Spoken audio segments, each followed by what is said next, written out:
네, 포도나무 앞에 와 있습니다. 포도 넝쿨 이렇게 보시는 것처럼 이제 가꾸고 있는데요. 여기 딱 보시면 비닐 가림막 되어 있는 부분은 샤인머스켓을 지금 키우고 있고요. 자, 이쪽은 비닐 가림막이 없는 쪽은 캠벨 포도나무입니다. 캠벨 포도나무는 비가림막이 없어도 잘 크고요. 잘 크고 뭐 당도나 알 크기나 나중에 그 포도의 어떤 상품성이나 이런 거에 큰 문제가 없지만 샤인머스켓, 뭐 거봉, 뭐 이런 애들은 비가림막을 안 하면 나중에 잎도 다 떨어지고 당도도 떨어지고 이런 현상들이 좀 있어서 이렇게 좀 달리 구분해서 키우고 있는데요. 자, 그동안 또 보니까 굉장히 많이 이 줄기가 자랐습니다. 지금 몇 마디 자랐나 한번 볼게요. 자, 하나, 둘, 셋, 넷, 다섯, 여섯, 일곱 마디, 여덟 마디까지 이제 커가려고 하네요. 자, 그래서 저 같은 경우는 지난주부터 조금씩 이렇게 이제 육손도 제거해주고 알속기 이렇게 해주면서 순치기를 해주면서 이렇게 키우고 있는데, 자, 기본적으로 이제 겨울에 가지치기를 했다고 하면 이렇게 이제 보시는 것들처럼 이제 싹이 아주 정갈하게 이렇게 한 마디에 한두 개씩 나올 겁니다. 저는 그래도 이제 지난주까지 뭐 오늘도 조금 일부 해줬습니다만은 한 가지에서 순 하나만 남겨놓고 다 정리를 해줬어요. 자, 이렇게 이제 겨울에 한두 마디 남기고 잘라줬잖아요. 가지치기를 해줬잖아요. 왜 한두 마디 남겼다고 했죠? 겨울에 동해를 입었을 수도 있고, 그러면은 또 이 끝이 말라가거나 그러면은 이 끝에 있는 순이 죽거나 그러면은 이 첫 번째 순에서 이제 순이 나오게 되거든요. 어떤 순이 나올지 모르기 때문에 최소한 두 마디를 남겨놓고 가지치기를 해준 거예요. 자, 다행히 두 마디 쪽에서 나온 애가 잘 커서 이렇게 얘를 남겨놓고 이렇게 순을 이제 받아서 키우는 겁니다. 자, 모든 순들이 그래요. 얘도 그렇죠. 얘도 이렇게 나오는데 조그맣게 나오는 이런 순은 이제 필요 없으니까 집어주고 이렇게 이제 하나만 남겨놓고 키우는 거예요. 자, 그러면 이제 그 다음에 이제 할 일은 뭐냐? 지금 이제 포도송이들을 이렇게 이제 물고 나올 겁니다. 그럼 포도송이들이 이제 보통 욕순이라고 해서 이제 옆에 이제 격가지처럼 하나 더 나오는데, 그런 애들은 이제 손톱으로 집어주든 이런 이제 전지가위로 집어주든 잘라줘서 이렇게 한 줄기만 남겨놓게 하는 겁니다. 자, 보통 캠벨 포도는 이렇게 두 송이씩 열려요. 두 송이씩 열려요. 한 송이 열리는 것도 있지만 보통은 다 두 송이씩 열립니다. 이렇게 하나, 둘, 이렇게 두 송이씩 열려요. 두 송이 다 키웁니다. 아주 잘 열려요. 잘 크고. 굳이 이 둘 중에 하나만 따가지고 하나만 키운다 하더라도 그 알 굵기나 뭐 당도나 이런 차이는 별로 없습니다. 그러니까 뭐 이렇게 가정에서 키우는 거는 나무 한 그루 정도 심어놓고 키우는 거잖아요. 그러면 두 개씩 다 매달린 상태에서 키우면 수확량을 두 배로 하는 거기 때문에 두 송이 다 키우는 거를 권장드리고, 자, 이 가지를 얼만큼 키우면 되냐, 이렇게 이제 넝쿨 위에서 키우든 이렇게 이제 제 허리 높이에서 키우든 뭐 그런 거 상관없이 제가 뭐라 그랬죠? 이 순을 보통 한 8마디에서 9마디까지 키우고 마지막 순을 집어주라고 했습니다. 자, 다시 한번 세볼게요. 하나, 잎 기준이죠. 마디라고 하는 거는 보통 하나, 둘, 셋, 넷, 다섯, 여섯, 일곱, 이제 8마디 돼가고 있어요. 자, 그럼 이 정도에서 이 순을 집어주는 거예요. 이렇게 순을 따줘라. 지금 제가 이제 8마디에서 따준 겁니다. 요게 이제 8마디가 되는 애인데 여기서 따준 거예요.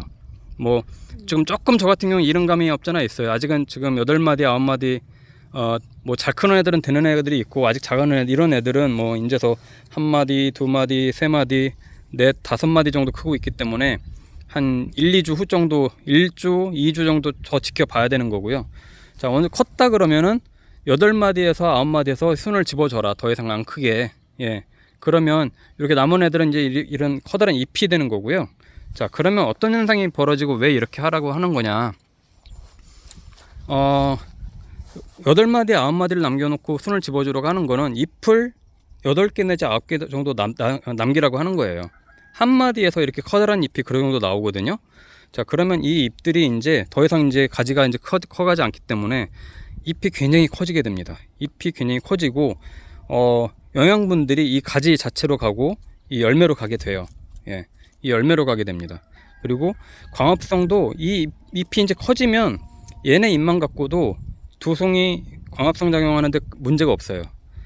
자, 이제 나중에 이렇게 이제 그 하고 나면 이 잎 사이에서 이렇게 또 곁순이 계속 나옵니다. 이 곁순들 계속 집어줘야 돼요. 뭐 지금은 이제 눈에 보일랑말랑 하지만은 이제 이 순을 집어주고 난 정도가 되면은 이 곁순들이 계속 나오게 됩니다. 이 곁순들이 지금은 조그맣지만 조금씩 이제 계속 커지거든요. 얘네가 이제 집어주지 않으면 이 곁순이 이런 가지처럼 커나가요. 예. 그러면 처음에는 이렇게 8마디 9마디에서 순을 잘 집어줬는데 나중에 곁순치기를 안 해주면요, 다시 이런 가지들이 이 곁순에서 다 나온다고 보시면 돼요. 그럼 어떻게 되겠어요? 영양분이 다 분산되겠죠. 또 가지가 많아지기 때문에 또 잎이 많아지고, 그럼 광합성도 굉장히 서로 겹치기 때문에 어렵고, 통풍도 잘 안되고, 그러다 보면 병충해가 서식하기가 좋고, 나중에 보시면 알겠지만 나중에 담배나방 뭐 이런 애들이 이런데 구멍 뚫고 들어가서 이 안에다 알 까고 아니면 또 이 안에 막 갉아먹고 들어가요. 그러면 이 가지가 썩어 들어가서 나중에 죽습니다. 그런 현상들이 많이 벌어지거든요. 그래서 이제 이 가지치기도 이제 순치기 할 때 그런 걸 염두에서 이렇게 하라고 말씀을 드린 거고요. 자, 보시면, 자, 이쪽도 이제 넝쿨 쪽으로 가서 볼게요. 자, 위에 있는 애들 지금 마찬가지로 한참 커가는 애들 있고 조금 덜 큰 애들 있고 그래요. 이런 애들 한번 볼까요? 한 마디, 둘, 셋, 넷, 5마디, 6마디 커가고 있어요. 아마 다음 주 정도 되면은 한 8마디까지는 크겠네요. 한 일주일 정도 되면. 그 정도 되면 요 손을 이제 더 이상 안 크게 맨 끝에 손을 집어주라고 하는 겁니다. 요 손을 똑 따버리라는 얘기예요. 예. 그러면 더 이상 이 줄기는 크진 않겠죠. 그러면 이제 곁순들이 자라는 속도가 빨라질 겁니다. 이 곁순이. 왜? 여기로 영양분이 안 갔기 때문에.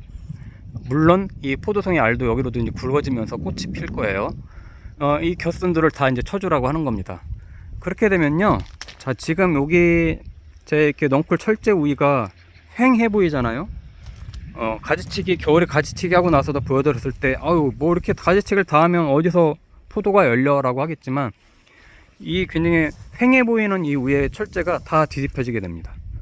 나중에 어차피요, 이렇게 계속 겨순치기 해주고 하더라도 장마 기간 정도 되면은 6월 정도 되고 이제 여름으로 가면 제가 이제 이 곁순을 집어주는 속도보다, 자, 이런 게 곁순인데 얘네가 커가는 속도가 더 빨라요. 저 같은 경우는 주말 농부기 때문에 매일같이 옆에서 살 수가 없어요.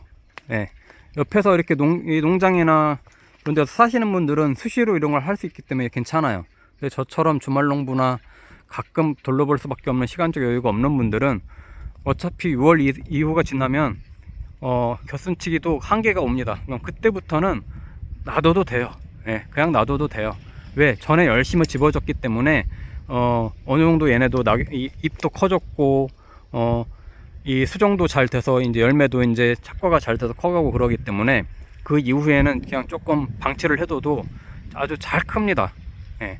어차피 끝까지 계속 그렇게 이 수확을 할 때까지 곁순치기를 해줄 수는 없거든요. 예. 그때 이후는 그냥 놔둬도 돼요. 초반에 그래서 열심히 하라는 이유가, 초반부터 방치를 하면은요, 그 다음부터는 걷잡을 수가 없습니다. 예. 열매도 작아지고 광합성도 잘 안되고 초반부터 그런 현상이 벌어지면 안 되겠죠. 그래서 약 1달 반 정도는 최대한, 뭐 6월까지는 열심히 곁순치기를 최대한 해주고 장마철 이후에 이제 수확하기 전까지는 뭐 그냥 조금 방치를 해도 열매가 커가는데 전혀 문제가 없습니다. 자, 그래서 지금 한참 이제 지금 포도 순치기, 그리고 이 열매 알속기, 육순치기라고 하죠. 이런 거 이제 계속 하고 계실 텐데 잘 모르시겠는 분들은 제 영상 보시고 따라 하시면 뭐 거의 95%, 99% 이상 성공하니까 믿고 보셔도 되고요. 저 같은 경우는 과수원이 아니잖아요. 그냥 이렇게 이제 집 옆에 포도나무 한 그루 두 그루 심어 놓고 이렇게 키우는 건데, 이 보이시는 게 이제 8년생이 돼가고 있습니다. 물론 살 때 2년생짜리 샀으니까 이제 10년생이 돼가고 있겠지만, 심은 지는 이제 8년이 돼갔어요. 이 나무도 계속 커갑니다. 포도나무도 한번 심어 놓으면 얘네도 계속해서 이 나무가 커가기 때문에, 제가 이제 그런 건 또 겨울에 가지치기 할 때 이제 또 보여드리고 하겠지만, 이 가지 계속해서 이제 관리하는 것도 요령입니다. 안 그러면요, 이 가지가 계속 굵게 놔두면 나중에 여기 싹 나오는 게 굉장히 어렵게 나와요. 안 나오는 것도 굉장히 많고. 그래서 저는 이렇게 새송가지를 받은 거잖아요. 작년에 새송가지 나온 거를 얘를 키우는 겁니다, 올해는. 그래서 여기는 가지치기를 할 필요가 없이 새순들이 나온 거예요. 요거는 이제 올해 가지가 굉장히 굵어질 겁니다. 요런 애들은 이제 겨울에 가지치기를 하게 되겠죠. 자, 그런 특성이 있다. 그리고 이제 캠벨포도는 키우기가 뭐 이렇게 가지치기, 순치기 요 방법만 간단하게 아시면 어마어마한 양의 수확을 하실 수 있습니다. 요 한 나무에서 저 같은 경우 올해 한 250송이 정도 예상을 하거든요. 대충 세보니까 250송이 잘하면 300송이 예상을 하는데 단순하게 몇 송이 수확을 했다가 중요한 게 아니라 뭐 우리 마트에서 사 먹는 정도의 굵기, 당도, 예, 아주 좋은 품질의 포도를 수확하는 게 관건이잖아요. 자, 그래서 이렇게 이제 가지치기, 순치기, 또 이렇게 곁순치기, 뭐 육순치기 이런 방법들을 알려드린 거고, 그렇게만 하면 아주 좋은 품질의 포도를 수확을 하실 수 있을 거예요. 계속해서 포도나무 키우는 것도 영상으로 찍어서 공유드리도록 하겠습니다.